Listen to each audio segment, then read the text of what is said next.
成立超過43年，擁有800外間會員的台南市不動產開發商業同業公會，長期扮演着三觀合、溝通的橋樑。公會理事長宋玉豪表示，過去一冬，房地產市場面臨多重壓力，會當講是近年來上艱困的一段時期。但隨着科技產業加速布局，台南發展前景也是真樂觀。目前南科 AO 區台積電要積極來這邊設廠，我想對帶動整個大台南的房市是一個超級利多。那另外在沙崙區的部分也已經都在做這個規劃。我想在不久的將來，我們還會有更多的一些高科技的廠商到台南來進駐，那即將會帶動我們台南市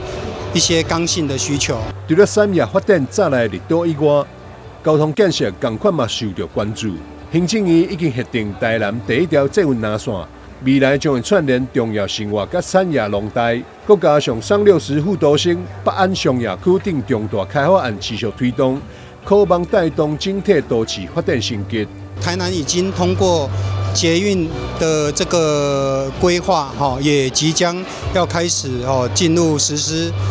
做新建。那我們會積極爭取，看是不是能夠比照高雄，或者是台中，在捷運點的這個800公尺以內去做容積，急劇提升的獎勵，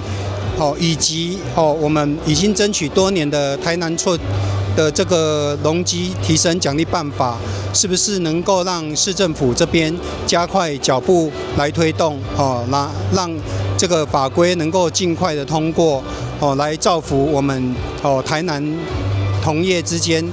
這個營建業的發展。儘管房市短期面臨景氣甲政策挑戰，但在科技產業持續投資以及重大建設陸續到位的帶動之下，台南未來發展潛力備受看好。產業甲建設雙引領同步推進，也讓各界對着大台南房市後續發展充滿期待。台南新聞張偉忠採訪報道。